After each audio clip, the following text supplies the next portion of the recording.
Olá, tudo bem? Eu sou Rosmar Rodrigues Alencar, professor de Direito Processual Penal e de Filosofia do Direito.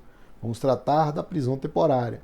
Para você que está chegando, não esquece de deixar um joinha no vídeo, se inscrever no canal e apertar no sininho para receber as atualizações. A prisão temporária está regrada na Lei 7.960 de 1989. Recentemente, a Suprema Corte apreciou duas ações diretas de inconstitucionalidade, de números 3360 e 4109, que girou em torno dos requisitos do artigo 1º da Lei 7.960, isto é, se seriam cumulativos, se seriam alternativos, se a própria lei de prisão temporária seria inconstitucional como um todo, ou se ainda nós precisaríamos agregar requisitos que estão lá no Código de Processo Penal, em especial aqueles que incidem nos casos de medidas cautelares alternativas à prisão.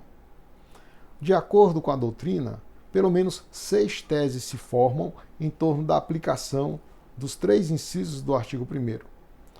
Alguma teoria sustenta que basta um dos incisos, e isso amplia muito, demasiadamente, a possibilidade de prisão. Para essa teoria, até seria justificada uma prisão de uma testemunha quando fosse necessária a sua oitiva para fins de inquérito policial. Evidentemente que isto constitui um abuso e não deveria ser admitido. Outro posicionamento doutrinário exige a acumulação dos 3 requisitos. Ou seja, nós precisaríamos tanto que houvesse necessidade para o inquérito policial, como, alternativamente, que fosse a pessoa sem identificação para fins de saber a sua identidade, ou ainda não ter residência fixa, e, por último, que o crime estivesse ali descrito no rol do inciso 3. Cumulando-se esses 3 critérios, seria permitida a prisão temporária. Outro posicionamento equiparava a necessidade de prisão temporária à necessidade de prisão preventiva. Isto é, para a sua decretação, nós precisaríamos de um plus, que seriam os requisitos da prisão preventiva à prisão temporária. Ainda se falava o seguinte: basta o inciso 3, ou seja, basta que o crime esteja primeiro previsto no inciso 3, como o caso de homicídio doloso, de sequestro, de estupro, dentre outros. Mas, além disso, precisaríamos acumular o inciso 1 ou o inciso 2, ou seja, necessidade de um inquérito, ou o caso da pessoa não ter identidade ou não permitir que com os elementos ali disponíveis seja identificado, ou ainda a hipótese de ausência de endereço definido. Outros diziam que esse inciso 2 era um acréscimo ao inciso 1, como um plus, para justificar e delimitar a possibilidade de prisão temporária. Pois bem, a Suprema Corte afirmou o seguinte: em primeiro lugar, não é permitida prisão para averiguação. Isso não é novidade. Nós já afirmamos isso há muitos anos. Então, prisão para averiguação não deve ser admitida pelo nosso sistema porque constitui abuso. Correlatamente, não se permite que se prenda alguém para, restrita a sua liberdade, tomar o seu depoimento, ainda que por poucas horas. Isso também constitui abuso. E a Corte baniu essa possibilidade. E quanto aos outros requisitos ali do artigo 1º?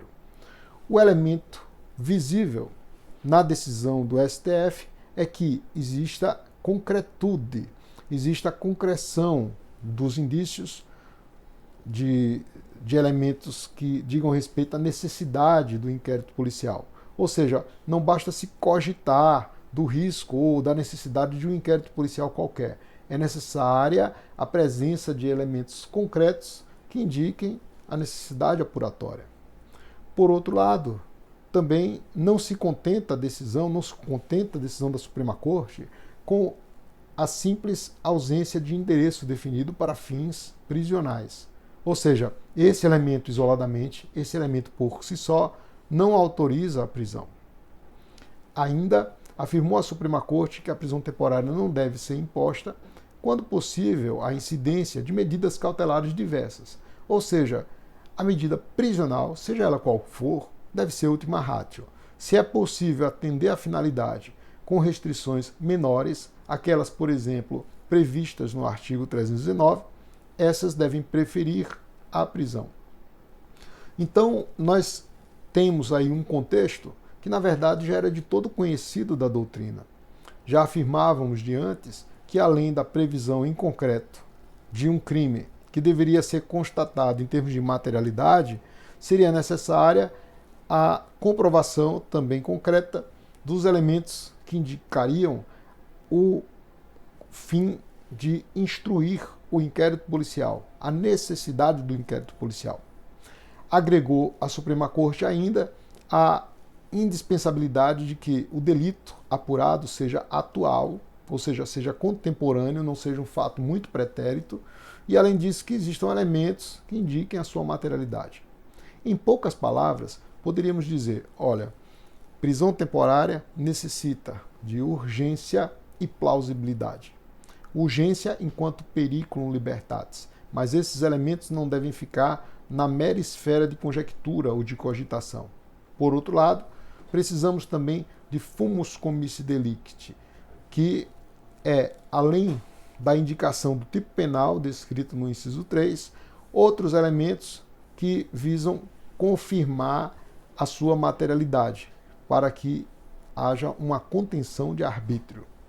Então, o que podemos dizer é que não há bem nada de novo. No entanto, foi noticiado que nós temos ali, pela Suprema Corte, a delimitação de critérios mais rígidos para a prisão temporária e que não deve ser admitida a sua decretação com simples raciocínios abstratos.